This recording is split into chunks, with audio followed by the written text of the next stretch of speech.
മുടി ചുരുട്ടുന്ന curling tools ഇല്ലാണ്ട് നമുക്ക് എങ്ങനെ ഇതുപോലെ മുടി അങ്ങ് ആക്കിയെടുക്കാമെന്ന് നോക്കിയാലോ. അപ്പോൾ ചെറിയൊരു ഐഡിയ ആയിട്ടാണ് ഞാൻ വന്നിട്ടുള്ളത്.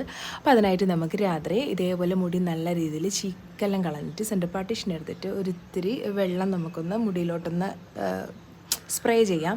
എന്നിട്ട് അതിനുശേഷം നല്ല രീതിയിൽ മുറുക്കി അങ്ങ് അറ്റം വരെ വിരിക്കുക. അറ്റം വരെ വിരിക്കണം, അറ്റത്തോട്ട് വരെ പിരിച്ചിട്ട് ഇതേപോലെ അറ്റം വരെ വിരിച്ചിട്ട് അതിനൊന്ന് ഇതേപോലെ ഒന്ന് മടക്കി കൊടുക്കുക.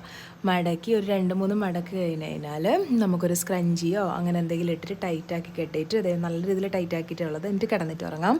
അപ്പോൾ ഇതേ പിറ്റേന്നാകുമ്പോൾ നല്ല റിസൾട്ടാണ് കാണുന്നത്. അപ്പോൾ ഇത് ഞാൻ വേറൊരു ദിവസം ചെയ്തതാണ്, ഈ ഒരു വീഡിയോ വേറൊരു ദിവസം ചെയ്തതാണ്, നിങ്ങൾക്ക് കാണിച്ചു തരാനാണ് ഞാനത് ചെയ്തിട്ടുള്ളത്, പിരിച്ചിട്ടിട്ടുള്ളത്. അപ്പോൾ ഇത് ഞാൻ ശരിക്കും ഓവർനൈറ്റ് ചെയ്തിട്ടുള്ളതാണ്. ഇങ്ങനെയാണ് റിസൾട്ട്. മുകളിൽ നിന്ന് മുതലേ നിങ്ങൾക്ക് ഗേൾസ് വരണമെങ്കിൽ മുകളിൽ നിന്നേ പിരിച്ചിട്ടെടുത്താൽ മതി കേട്ടോ. ഭയങ്കര നല്ല റിസൾട്ടാണ്. എല്ലാവരും ഒന്ന് ട്രൈ ചെയ്തിട്ട് നോക്കണം. എന്നെപ്പോലെ സ്ട്രെയിറ്റ് മുടിയുള്ളവർക്കും എൻ്റെ കയ്യിൽ മുടി കേൾ ചെയ്യുന്നതൊന്നുമില്ല. അപ്പോൾ ഇതാണ് ഞാൻ ട്രൈ ചെയ്യുന്നത്. നല്ല എനിക്ക് ഇഷ്ടപ്പെട്ടിട്ടുണ്ട്. നിങ്ങൾക്കും ഇഷ്ടപ്പെട്ടിട്ട് ട്രൈ ചെയ്യണം. അപ്പം ബൈ.